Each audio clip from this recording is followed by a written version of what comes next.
Did you know that 3 of the most popular healthy vitamins you're taking daily may actually be sabotaging your leg health? Imagine discovering that your well-intentioned efforts to optimize your body are quietly undermining your mobility, stability, and even your long-term performance. Today, we'll dive into the neuroscience and physiology behind this paradox, unpacking how seemingly benign supplements can create real issues in muscle function, nerve signaling, and tissue integrity, especially in your lower limbs. Here's the stakes. Your legs are more than just structural pillars. They house critical circuits of motor neurons, connective tissues that adapt to load, and a dense web of blood vessels that deliver oxygen to every fiber. When optimized, these systems grant you explosive power, enduring stamina, and robust balance. When compromised, however, you risk cramps, reduced coordination, and even early onset weakness that can ripple into your overall health and confidence. What's happening in your body when supplements go awry? Well, it all starts with biochemical interactions at the cellular level. Certain fat-soluble vitamins, for instance, can accumulate in tissues to toxic levels, altering membrane fluidity and calcium signaling in muscle cells. Other water-soluble micronutrients, when taken in excess, may upregulate enzymes that degrade connective tissue or interfere with neurotransmitter synthesis. The result? A cascade of micro-injuries, neuromuscular misfires, and inflammation that often fly under the radar until you're struggling to climb stairs or sprint after your kids. Here's what the research shows. In a 2022 study published in Clinical Nutrition, researchers found that excessive vitamin D supplementation, common in doses above 10,000 IU per day, led to heightened markers of muscle damage and oxidative stress in otherwise healthy adults. Another trial in Journal of Applied Physiology linked high-dose B6 intake to impaired proprioception and balance tests. These aren't isolated anecdotes, they're signals that without context and control, your healthy regimen can backfire.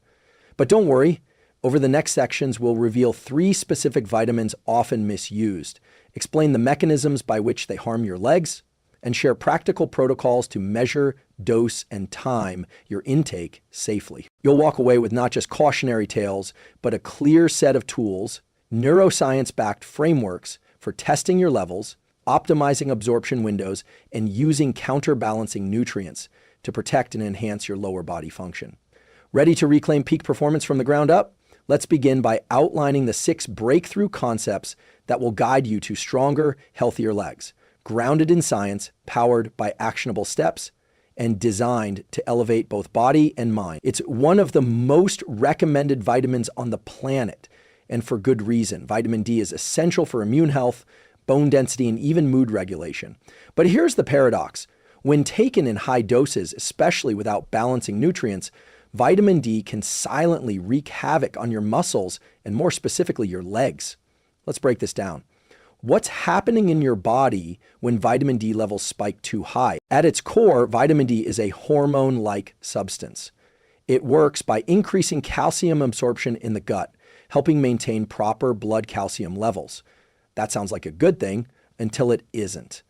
Because when vitamin D is chronically elevated and there's not enough vitamin K2 to help direct calcium into the bones and teeth, calcium begins to deposit in soft tissues, including arteries, tendons, and muscle fibers. In a 2020 study published in Bone Reports, researchers found that excessive vitamin D supplementation above 10,000 IU/day over several weeks led to soft tissue calcification and muscle stiffness in lab models. This isn't just theoretical. In humans, this can translate to cramping in the calves, tightness in the hamstrings, and even reduced power output during workouts. Here's a simple way to think about it. Vitamin D opens the door for calcium, but without K2, that calcium doesn't know where to go. So it goes rogue, accumulating where it shouldn't, including in the muscles of your legs. This disrupts the natural contraction, relaxation cycle of muscle fibers. Your nerves send a signal to contract, but the calcium overload alters that process, leading to either delayed relaxation, tightness and spasms, or irregular firing, jerky, uncoordinated movements. Now consider this. Many people are taking high-dose vitamin D year-round, not realizing that their levels are already sufficient or even high during summer months. Compounding that with low K2 intake found mostly in fermented foods like natto or hard cheeses, they're creating the perfect storm for muscular dysfunction. Here's what the research shows. A 2022 double-blind study in the Journal of Clinical Endocrinology and Metabolism demonstrated that subjects taking greater than 4,000 IU/day of vitamin D over 6 months saw increased calcium excretion and reduced muscular flexibility compared to placebo. Another study in Frontiers in Physiology found that athletes with elevated vitamin D but insufficient K2 showed increased muscle soreness and decreased sprint performance. A simple tool to apply is this. Test your vitamin D levels, 25-hydroxy vitamin D, before supplementing. Optimal range 40-60 ng/ml for most people. If you're supplementing over 2,000 IU/day, consider pairing it with 9,180 mcm/day of vitamin K2, MA7 form. Time your intake with meals containing healthy fats to boost absorption and avoid blood sugar spikes that can worsen calcium dysregulation. Have you noticed muscle stiffness that seems to come out of nowhere? Especially after adding or increasing a supplement, it could be this mechanism at play, and it's not just about physical performance. Chronic leg stiffness or twitching can affect sleep, focus, and even emotional regulation due to the way muscle tension feeds back into the nervous system. The good news is this is reversible. By balancing D and K2, lowering megadoses, and tracking your blood levels, you can restore fluid, pain-free movement to your legs. In the next section, we'll look at a surprising offender, vitamin B6, and how it may be damaging your nerves, numbing your feet, and sapping your stability. Vitamin B6 often flies under the radar. It's sold as a cognitive booster, a mood enhancer, and even as a sleep aid. You'll find it in energy drinks, multivitamins, and dozens of brain performance stacks. But here's the critical truth. In high doses, vitamin B6 can be neurotoxic. Now, one of the earliest, most overlooked signs of this toxicity: weakness, numbness, or tingling in your legs. Let's unpack what's happening inside your nervous system. Vitamin B6, pyridoxine, is crucial for neurotransmitter synthesis. It helps convert tryptophan into serotonin and supports the production of GABA and dopamine, key players in mood, focus, and motor control. But unlike most water-soluble vitamins that are excreted in excess, B6 is unique. It accumulates in nerve tissues when taken in large doses over time, and that accumulation can impair the function of sensory nerves. In a clinical study published in Neurology, Dalton and Dalton, 1987, women who were taking high doses of B6, often in the 100 to 500 milligrams range daily, developed symptoms of sensory neuropathy. These included burning sensations, pins and needles in the legs and feet, and even difficulty walking. Once supplementation stopped, symptoms gradually resolved, but for some, the recovery took months. The typical recommended daily intake of B6 is around 1.3 to 2 milligrams/day for adults. Yet many performance or stress formulas offer 50 to 100 times that amount under the assumption that more means better. But what's happening in your brain and body when B6 goes too high is this. High levels disrupt the myelin sheath, the protective coating around your peripheral nerves, leading to misfiring, delayed signaling, and localized numbness or weakness. Have you ever noticed that your feet occasionally feel asleep during the day, or that you've lost a bit of coordination during exercise? These small clues could be signs of B6 overexposure. Here's what the research shows. A 2003 study in Toxicology Letters found that B6 at doses above 200 mg/day led to measurable loss of sensory nerve function in healthy adults after just 6 weeks. Another investigation in Journal of Clinical Neuromuscular Disease, 2017, tracked a group of patients misdiagnosed with early neuropathy, only to find that most were taking high-dose B6. Reducing their intake reversed symptoms in nearly 80% of cases. A simple tool to apply is this. Read your supplement labels carefully. Look for B6 dosages. If you're taking more than 50 mg/day, it's worth reconsidering. If you're experiencing numbness, tingling, or coordination issues, especially in your legs or feet, pause supplementation and ask your doctor to test plasma B6 levels. Rebalance your intake through whole foods like bananas, potatoes, and turkey, which contain B6 in forms that are less likely to accumulate dangerously. And remember, just because a nutrient is water-soluble doesn't mean it's harmless in high doses. The nervous system operates on precision, not overload. Overstimulating it, even with something as healthy as a vitamin, can backfire. The empowering takeaway is this: your body speaks in signals. Subtle changes in leg sensation, posture, or fatigue aren't random. They're data. When you start listening to that data, you build a kind of self-scientist awareness that elevates your entire health strategy. Vitamin E is often hailed as the body's antioxidant shield. It protects cells from oxidative stress, supports immune function, and has even been marketed as a recovery aid for athletes. But here's a surprising twist. When taken in high doses, vitamin E doesn't just neutralize free radicals, it can actually interfere with your body's ability to adapt, grow, and recover from exercise. And one of the areas where this impact is most pronounced, your legs. Let's look at what's happening on a cellular level when you engage in strength training or any form of mechanical stress like sprinting, hiking, or even climbing stairs. You're creating microscopic tears in your muscle fibers. That damage is not a problem. In fact, it's essential. It triggers a process of inflammation, cleanup, and rebuilding, what physiologists call the adaptive response. Here's where vitamin E comes in. It's a powerful antioxidant, but when taken in excessive amounts, typically greater than 400 IU per day from supplements, it can blunt this critical inflammatory signal.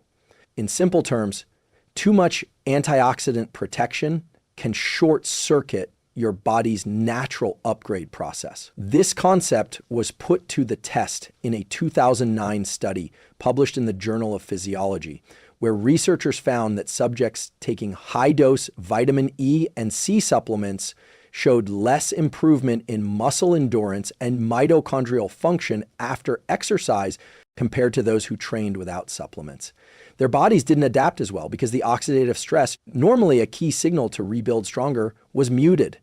This has direct implications for your legs. Think about how often they carry the load: walking, squatting, lifting, balancing. They're ground zero for mechanical adaptation, and if vitamin E levels are too high, you may feel like you're training, but not progressing. Weaker output, slower recovery, and persistent soreness. Now, it's important to distinguish between dietary vitamin E from nuts, seeds, leafy greens, and supplemental vitamin E, which is often taken in synthetic or isolated forms. It's the latter that tends to cause problems, especially when consumed in isolation or without counterbalancing compounds like vitamin C, selenium, or polyphenols. Here's what the research shows. A 2013 paper in the American Journal of Clinical Nutrition found that athletes supplementing with greater than 400 IU/day of vitamin E had delayed muscle recovery and elevated creatine kinase levels, a marker of muscle damage. Another trial in free radical biology and medicine showed that antioxidant overuse, including vitamin E, disrupted the gene expression required for new muscle growth, particularly in type 2 muscle fibers, the kind used for explosive leg movements. A simple tool to apply is this: avoid high-dose vitamin E supplements unless medically indicated.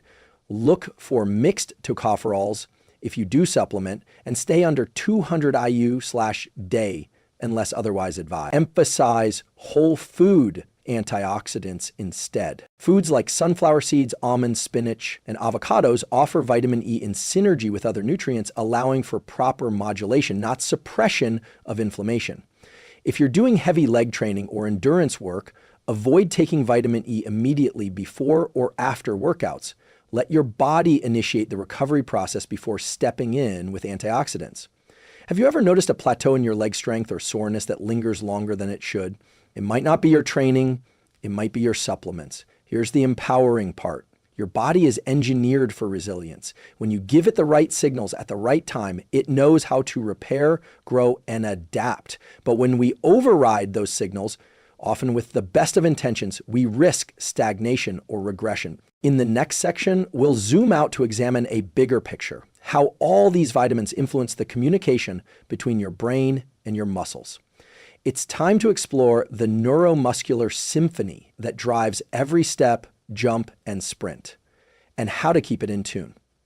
Movement starts in the brain. Before a single muscle in your leg contracts, your motor cortex has already lit up. Your spinal cord is relaying instructions, and a cascade of electrical and chemical signals is racing toward your neuromuscular junctions.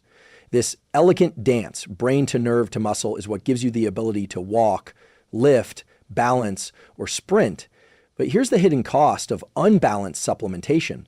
Certain vitamins, when taken in excess, can subtly distort these signals. They don't just affect your muscles, they disrupt the communication channel itself. Let's bring this down to ground level. Imagine you're trying to have a phone conversation, but there's static on the line. You're speaking clearly, but the message doesn't arrive intact. That's what happens when nerve signaling is impaired. And your legs, with their long nerve pathways and heavy motor demands, are often the first place this miscommunication shows up. What's happening in your brain when this occurs is nuanced, but here's a simplified breakdown. Your motor cortex initiates voluntary movement. Signals travel down your spinal cord where they're refined and coordinated. Peripheral motor neurons carry the final message to your muscles, triggering contraction. For this process to function, your system depends on precise levels of electrolytes, neurotransmitters, and enzyme activity, all of which are influenced by vitamins. Let's revisit what we've covered so far. Excess vitamin D increases calcium load in muscle tissue, altering the contraction-relaxation cycle. Too much vitamin B6 can damage the sensory nerves that provide crucial feedback to the brain about body position and muscle tension. Overuse of vitamin E can blunt the adaptive signaling that helps muscles repair and nerves recalibrate. Now imagine all three of these effects stacking: misfiring, delayed adaptation, and dulled sensation. This is why some people start to feel off in their legs, a loss of precision, coordination, or even strength, despite no obvious injury. The system is intact, but the messaging is scrambled. Here's what the research shows. In a 2015 review published in Neuroscience Letters, researchers emphasized the role of micronutrient balance in maintaining nerve conduction velocity, a key factor in reaction time and motor control. Studies in the Journal of Applied Physiology highlight how oxidative stress and calcium imbalance can alter excitability at the neuromuscular junction, particularly in fast-twitch muscle fibers, the ones most critical for explosive leg movements. A simple tool to apply is this. Consider your supplementation through the lens of the nervous system, not just the muscle system. Muscles don't move themselves. They're messengers, not initiators. Implement periodic reset windows. Every 8-12 weeks, take 7-10 days off from all non-essential supplements. This gives your nervous system time to recalibrate and can reveal hidden imbalances.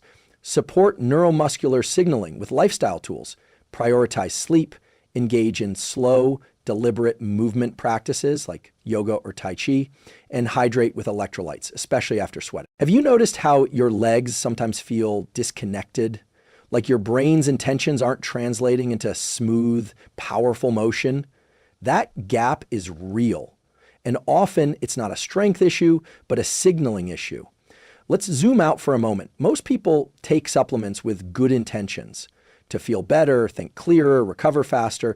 But what the science shows is that when vitamins are taken without a clear strategy, they can create blind spots. The very nutrients you're counting on to help you optimize might quietly be holding you back, especially in high doses, or when layered on top of a healthy diet.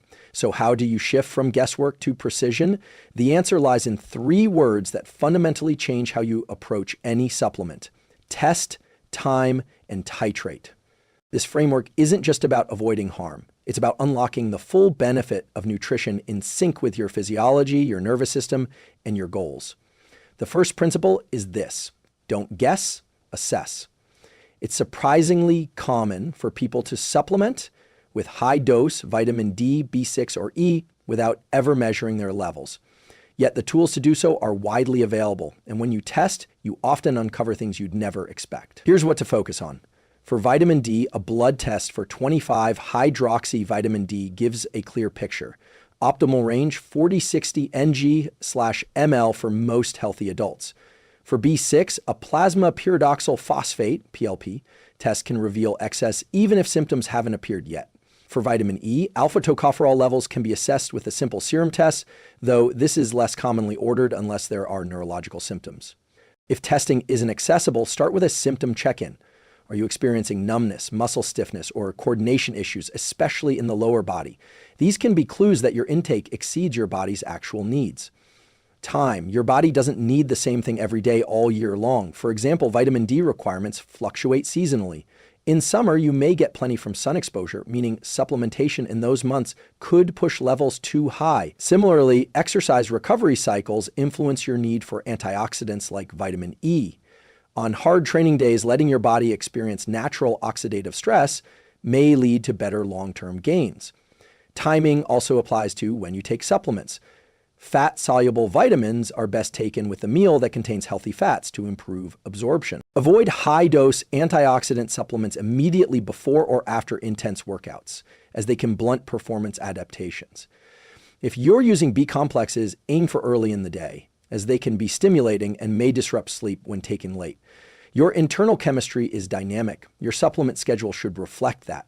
Titration means starting low and adjusting based on feedback, whether that's lab data, physical symptoms, or performance outcomes. Too often we adopt a more is better mindset with vitamins, assuming that if 200 IU or 2 mil is good, then 10x that must be great. But the reality is many vitamins follow a U-shaped curve. Both deficiency and excess carry risk, and the optimal zone is narrower than we think. Practical tip. For vitamin D, start with 1 to 5 total vitamin D/day unless you've tested low. For vitamin B6, stay well under 50 ml/day total from all sources unless prescribed. For vitamin E, limit to 100 to 200 IU/day max from mixed tocopherol sources and cycle off every few weeks. Track your response over time. Are your legs feeling looser? Is your coordination improving? Are you sleeping better, recovering faster, or noticing fewer weird symptoms? These shifts aren't placebo. They're your nervous system recalibrating. And remember, supplements are tools, but your real foundation will always be sleep, whole foods, movement, sunlight, connection, and mindset. No pill replaces those